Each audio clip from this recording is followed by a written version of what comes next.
Vuestros apuntes tenéis que poner 1.6, representación gráfica de números reales. Vale, vamos con el libro. En el libro nos vamos al apartado correspondiente, que es este de aquí. Bueno, los números reales. Los números reales hemos visto el otro día que son los racionales y los irracionales. Vosotros estáis acostumbrados a representar los números sobre una recta, que es una imperfección, porque la recta real, la buena, no tiene ni principio ni fin. Se pierde por la izquierda y por la derecha. ¿Cómo empezó todo esto? Pues esto empezó con los números naturales. Los números naturales, marcabas el 0, a su derecha marcabas el 1 y a partir de ahí, con esa distancia que había entre el 0 y el 1, ibas saltando de 1 en 1 hacia la derecha y te perdías. Con los enteros conservabas ya lo que tenías de los naturales y con la misma distancia que había del 0 al 1, te ibas saltando hacia la izquierda y te perdías por la izquierda. Pero tanto con los números naturales como con los números enteros, tú solo podías saltar de 1 en 1, porque entre medias no había absolutamente nada. Y entonces, si no saltabas lo suficiente, no saltabas una unidad o un múltiplo de una unidad, pues te caías, porque la recta tenía agujeros, ¿vale? ¿Cómo se soluciona eso parcialmente? Con los números racionales. Los números racionales lo que hacen es tapan muchos de los agujeros que hay entre los números enteros, pero aún así sigue habiendo agujeros, porque los números racionales son los números decimales exactos, que coinciden muchos de ellos con los enteros. Hay otros que son números decimales exactos, pero que no coinciden con los enteros, con los números decimales periódicos puros y los números decimales periódicos mixtos. Y hay muchos de esos tipos, de ese tipo de números, pero aún así, aunque haya muchos y tú rellenes muchos de los agujeros que había entre los números enteros en la recta real, resulta que sigue habiendo agujeros. Luego la recta real sigue siendo peligrosa porque si andas sobre ella, te puedes colar por un agujero. ¿Cómo consigues tapar esos agujeros a los cuales no llegan los racionales? Pues con los irracionales. Y de esa forma, ya cada punto de la recta se identifica con un número y no hay ningún agujero. Esos son los números reales. Se identifica cada punto de la recta con un número real y viceversa.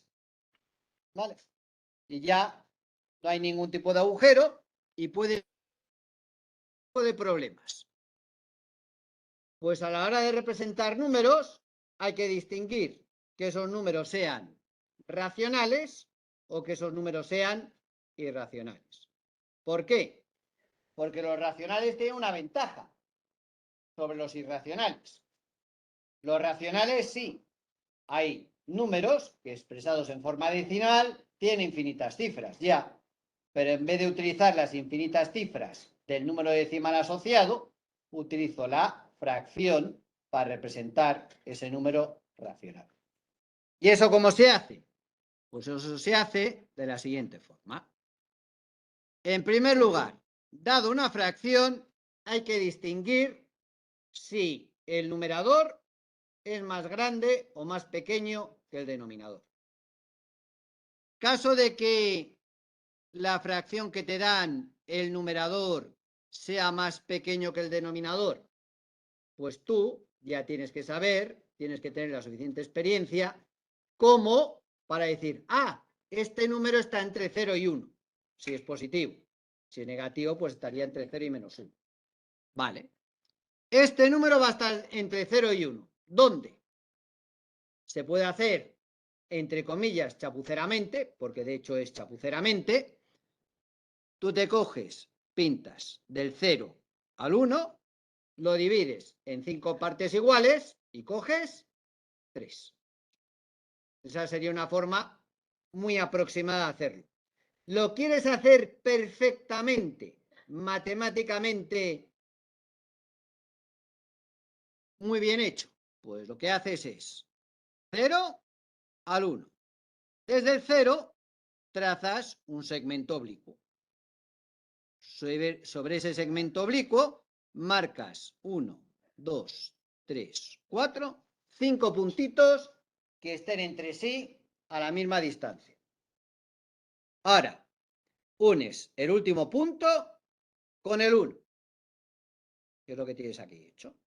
Y ahora cuentas 1, 2 y 3 y trazas por aquí una paralela a este segmento que ya tenías dibujado.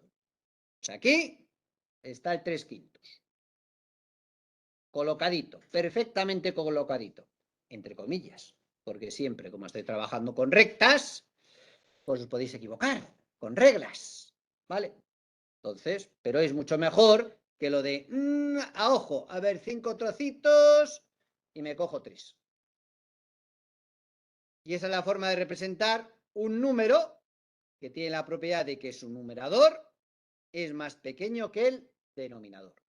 Si fuese negativo, en vez de hacer la recta oblicua así, pues lo harías, si este fuese el 0 y este el -1, pues lo harías así, y los pasos serían análogos a los que hemos dado ahora. Bueno, entonces ya hemos descompuesto el problema de representar números racionales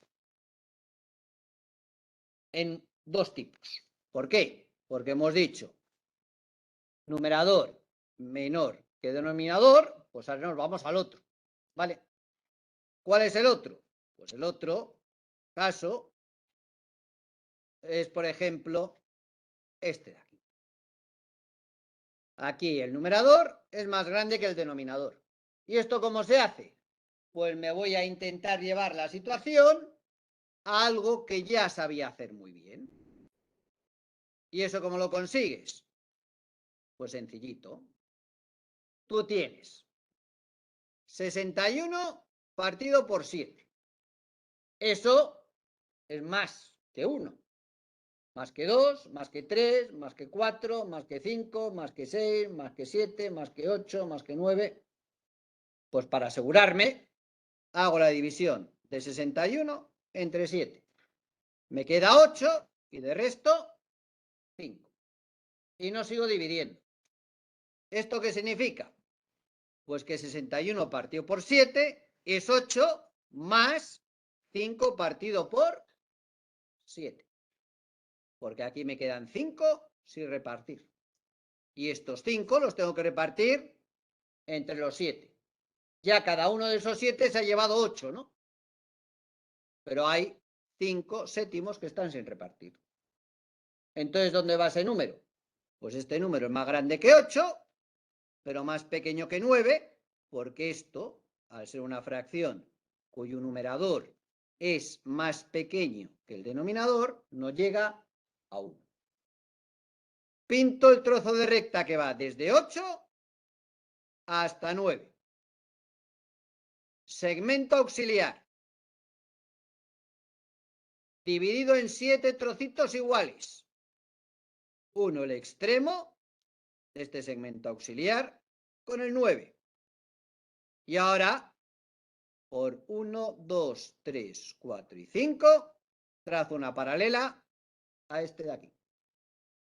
Eso es todo teorema de Tales. Este dibujito de aquí y el dibujo de más arriba que hemos hecho es teorema de Tales. Y así se representa el 61 partido por 7. Si fuese negativo, pues entonces haría lo mismo, pero para otro lado, y ojo, el segmento no iría del 8 al 9, iría del -8 al -9. Dime.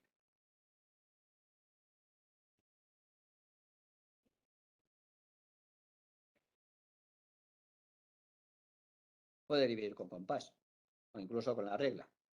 Aquí siempre perfecto, perfecto, perfecto. Pues no, porque cuando haces las marquitas te puedes equivocar, pero es lo más aproximado a la perfección que puedes hacer. Con un programa informático, leas el GeoGebra, pues lo que sacas en la pantalla va a ser mucho más cercano a lo que en realidad es 61 partido por 7 que cualquier dibujo que hagas tú, por mucho amor e interés que le pongas. ¿Vale? ¿Lo tenéis? Vale. Pues esto es como se representan números racionales. ¿Vale? Vais a tener que hacer estos ejercicios. ¿Y ahora qué es lo que pasa? Pues que hemos dicho que estamos trabajando con los reales. Y de los reales solo hemos atacado los racionales. Pues ahora que tocará. Pues los incómodos y racionales. Bueno. Aquí hay formas de proceder distintas. ¿Por qué? Porque te pueden pedir que representes pi. Vale, entonces, claro, pi vas a tener que hacer mediante una aproximación. ¿De acuerdo? Vas a tener que decir, pues corto aquí por las décimas, las centésimas, las milésimas, las micras y represento. ¿Vale? Y eso es lo que vas a hacer. O si no, como te plantea aquí el libro, pues haciéndolo a partir de intervalos encajados. ¿Vale? Pero no te va a salir una representación gráfica tan buena como te puede salir con un número racional. ¿Vale?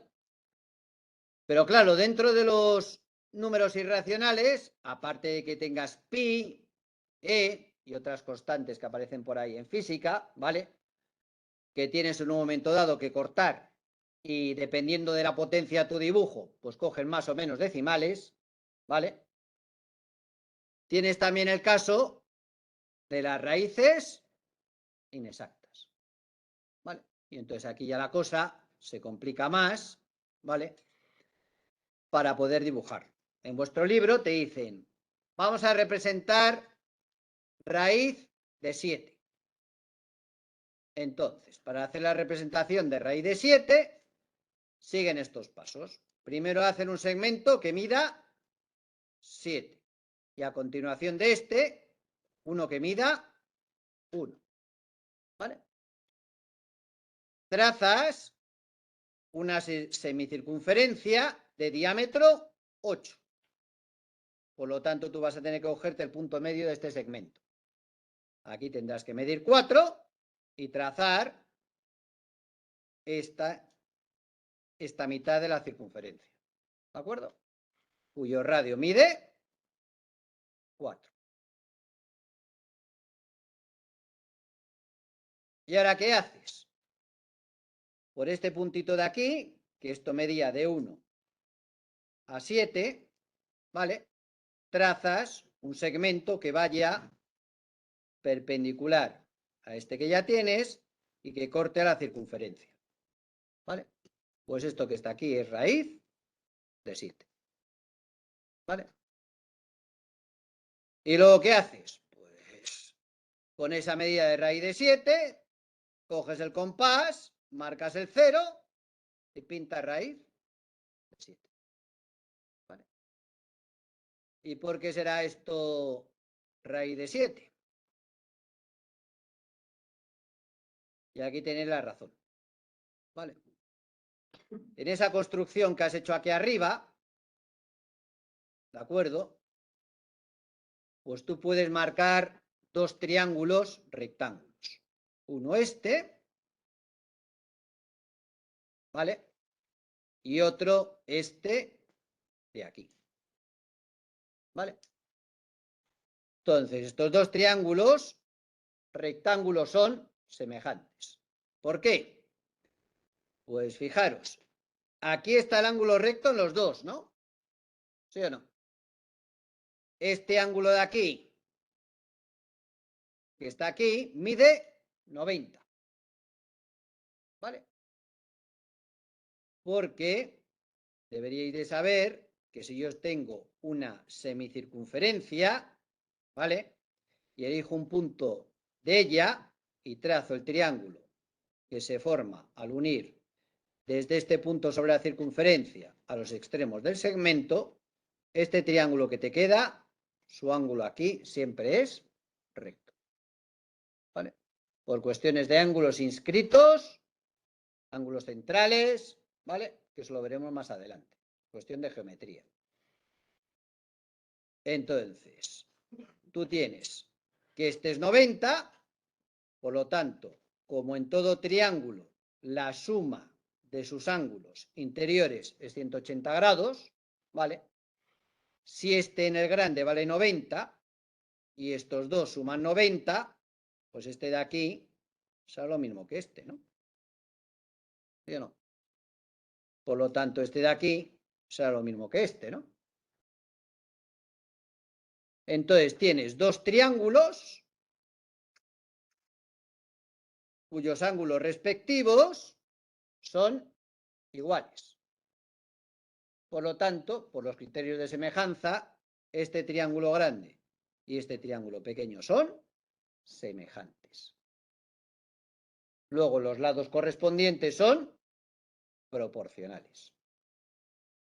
Vale.